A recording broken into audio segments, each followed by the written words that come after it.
Shalom Bapak Ibu dan Saudara-saudara yang kekasih di dalam Tuhan Yesus Kristus. Kita bersyukur kepada Tuhan kalau kita masih diberikan kesempatan pada hari ini, masih hidup dan diberikan kesehatan dan kekuatan. Pagi hari ini marilah kita merenungkan bagian firman Tuhan agar kiranya melalui firman Tuhan kita terus bertumbuh di dalam iman dan mengasihi Tuhan. Sebelumnya mari kita berdoa di hadapan Tuhan. Tuhan Allah, Bapa kami yang bertahta dalam kerajaan sorga, kami bersyukur ya Tuhan, jikalau pada hari ini oleh karena kemurahan Tuhan dan kuat kuasa-Mu yang telah menopang kehidupan kami dan menyertai kami, memberkati kami. Kami hidup dan ada sampai pada hari ini.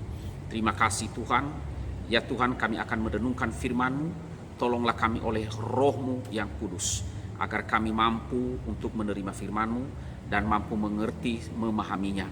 Demikian juga berkatilah Tuhan, sucikanlah kami oleh darah Tuhan Yesus Kristus, agar kami layak di hadapan. Terima kasih Tuhan, dalam nama Tuhan Yesus kami berdoa. Amin. Bapak Ibu dan Saudara-saudara yang kekasih di dalam Tuhan Yesus Kristus, firman Tuhan yang kita renungkan pada hari ini, saya ambil di dalam Ibrani pasalnya yang ke-11, ayatnya yang ke-31. Firman Tuhan berbunyi demikian. Karena iman, maka Rahab, perempuan sundal itu, tidak turut binasa bersama-sama dengan orang-orang durhaka, karena ia telah menyambut pengintai-pengintai itu dengan baik. Demikian firman Tuhan yang kita renungkan. Saya bacakan sekali lagi. Karena iman, maka Rahab, perempuan sundal itu, tidak turut binasa bersama-sama dengan orang-orang durhaka, karena ia telah menyambut pengintai-pengintai itu dengan baik.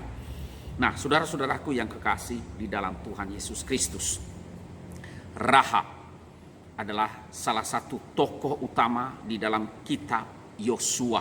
Secara khusus kalau kita membaca di dalam Yosua pasalnya yang kedua, Rahab ini telah menyambut pengintai-pengintai atau kedua orang pengintai yang diutus oleh Yosua untuk mengintai kota Yerikho pada masa itu. Nah, saudara, Rahab apa pekerjaannya? Dia adalah seorang pelacur. Ya, ia tinggal di pinggiran kota Yerikho. Sesungguhnya dia itu adalah sampah masyarakat yang tidak ada gunanya karena profesinya, karena pekerjaannya. Rumahnya itu terletak di atas tembok kota Yerikho. Nah, karena terletak di situ, maka sangat strategis sebagai tempat penginapan para pengembara yang singgah atau yang mampir ke kota Yerikho. Nah, tempat ini menjadi lahan yang sangat baik baginya, yaitu terutama bisnis pelacuran pada masa itu. Nah, saudara, Rahab tentu telah mendengar tentang kebesaran Allah Israel. Hal itu dapat kita baca di dalam Yosua pasal 2 ayat 9 sampai dengan 11, saya bacakan untuk kita semua. Rahab berkata demikian. Ia berkata kepada orang-orang itu, "Aku tahu bahwa Tuhan telah memberikan negeri ini kepada kamu, dan bahwa kami di negeri ini, bahwa kami dilanda ketakutan terhadap kamu. Bahkan semua penduduk negeri ini gemetar menghadapi kamu.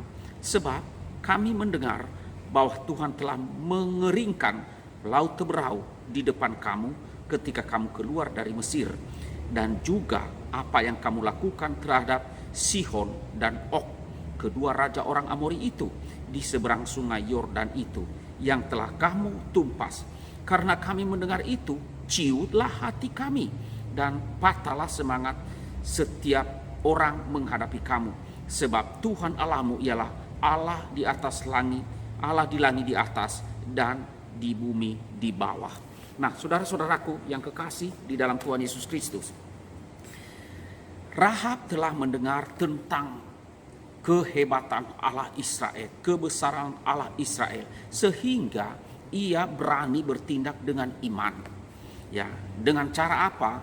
Dengan menyembunyikan kedua pengintai yang diutus oleh Yosua. Nah, saudara, tentu saja perbuatan yang dilakukan oleh Rahab ini mengandung resiko.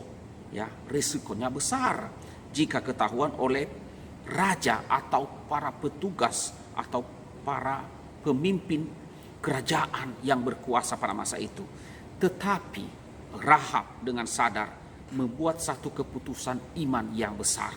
Ia tidak mau ikut binasa dengan seisi penduduk Yerikho. Ia tahu jika tidak melakukan apa-apa, maka dirinya dan keluarganya akan ikut binasa. Nah saudara, karena itu Rahab disebut di dalam Alkitab sebagai seorang perempuan sundal, ya, pelacur. Ia memiliki masa lalu yang kelam, tetapi di dalam Tuhan masih ada harapan bagi masa depannya. Dan Tuhan pun mengubahkan dirinya sehingga kelak namanya akhirnya tercantum di dalam Alkitab sebagai salah satu nenek moyang dari juru selamat kita, Yesus Kristus. Kita bisa melihat namanya itu dicatat di sana, yaitu di dalam Matius pasal 1 ayatnya yang kelima. Nah saudara, di dalam surat Yakobus pasal 2 ayat 25, di sana dicatat tentang Rahab. Rahab dibenarkan karena perbuatan-perbuatannya ketika menyembunyikan kedua pengintai dan membantu mereka lolos. Nah tentu saja ayat ini kalau hanya itu yang kita baca bisa disalah mengerti. Ya karena apa? Perbuatan bohong terhadap petugas kerajaan. Ya bisa saja disalah mengerti. Karena apa? Membuat dirinya dibenarkan. Nah saudara, namun kita harus melihat pada ayat yang kita baca tadi di atas, bahwa perbuatan Rahab itu dibenarkan karena dilandaskan pada iman. Ya, bukan kebohongannya, tetapi ia landaskan kepada iman kepada Tuhan semesta alam, Allah Israel. Dan selain itu juga di dalam surat Yakobus sebagai surat yang menekankan iman tanpa perbuatan adalah mati, juga mencantumkan kebenaran perbuatan Rahab. Ya, jadi karena imanlah Rahab dibenarkan. Iman yang benar harus menghasilkan perbuatan yang benar pula sesuai dengan imannya. Nah, iman Rahab mempercayai Allah Israel lebih berkuasa daripada segala ilah-ilah lain ataupun para raja Yerikho dan seluruh kekuatan bangsa Yerikho. Iman yang juga kita peroleh, ya, yang juga kita percaya bahwa Allah lebih berkuasa daripada dewa-dewa bangsa-bangsa lain. Karena imannya, karena iman Rahab, maka Allah berdaulat mengubahkan kehidupannya dan masa lalu Rahab.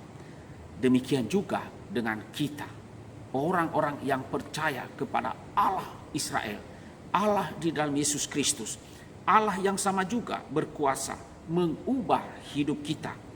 Mungkin masa lalu kita suram, tetapi kalau kita benar-benar percaya kepada Tuhan, beriman kepada Tuhan di dalam Yesus Kristus, maka masih ada harapan untuk kita. Masa depan kita pasti ada. Ya, masa depan kita mampu diubah oleh Tuhan menjadi masa depan yang penuh harapan. Seperti Rahab, dari seorang pelacur diubahkan menjadi pahlawan iman dan namanya dicatat di antara tokoh-tokoh iman yang ada di dalam Alkitab, yang dicatat di dalam kitab Ibrani.